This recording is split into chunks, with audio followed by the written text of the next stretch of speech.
If you know someone who was abused as a child, there's something you need to know.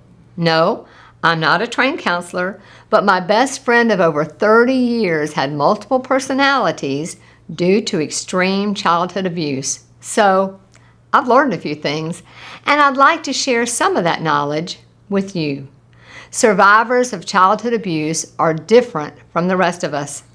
They didn't have the luxury of developing who they were meant to be. Their only goal was to survive.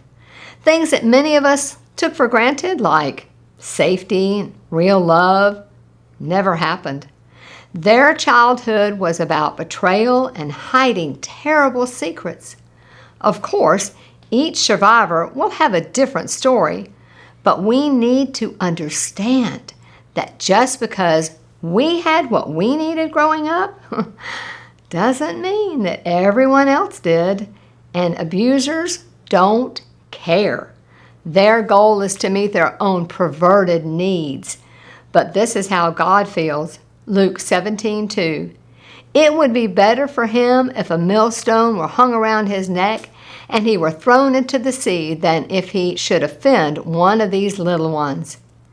In order to be the loving, supporting church that Christ established, we need to understand this truth. Jesus had the ability to look at someone and know their secrets. He could see their pain, but we can't. We are not God. If you know someone who responds in ways that's hard to understand, trust me, there's a reason. They may not even understand why they think and feel the way they do. This is where Christ-like love is needed the most. John 15:12.